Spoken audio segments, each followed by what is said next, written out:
Prologue. New York. The news that he was going to die arrived like a distant rumble of thunder, a disturbing sound so far on the reaches of his consciousness that he lifted his head and wondered what he had heard. Aaron Lear looked to the windows of his office on the 43rd floor in Lower Manhattan and noticed that the afternoon light was beginning to fade. Was it that late already? He was still sitting where the call had left him, on his haunches, against the polished oak wall down which he had slid as his mind tried to grasp the words cancer and aggressive. His office was suddenly sweltering. The light was fading rapidly now. Gray and black shadows draped his office. Aaron tried to breathe. He was not prepared for this, had not considered the possibility of his mortality. Even when he had first begun to have trouble, a strange bit of discomfort was all, really. He never thought it was something so foul, so goddamn final. "We don't know much of anything yet. Just hold on to that for now," his doctor had advised. How could he hold on to something so vague? Aaron pulled himself to his feet, but his limbs felt as if weights had been tied to them, and he leaned heavily against the desk. The room was now almost dark. He wondered how much time had really passed since he'd picked up the phone. A lifetime.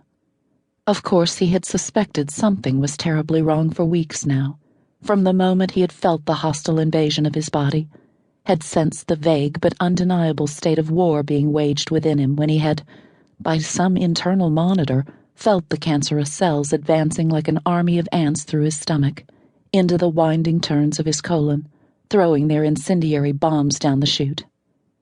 He was only 55. It was impossible to even contemplate that he might be brought down. There was so much left to do, to see, to be. What about the dynasty he had built and still operated from his position as president and CEO? This vast shipping empire was all his doing, his creation, one he had started after he escaped West Texas and the life of a cotton farmer when he was 19. He had built this company truck by truck, plane by plane. He had begun by driving line haul between Dallas and San Antonio, scrimping and saving until he could buy his own truck. Then there were 2, then 4, then a fleet, expanding and growing under his guardianship until he was shipping freight around the world. Lear Transport Industries, better known as LTI, was like another child to him, the proud mark of a man in his life and accomplishments. He was not ready to let go. Bonnie. He had to talk to Bonnie, still his wife in spite of their 15-year estrangement, still his one and only true love. Bonnie Lou Stanton, his high school sweetheart, the homecoming queen with the laughing blue eyes, the only one to believe in him when the relationship with his father had soured.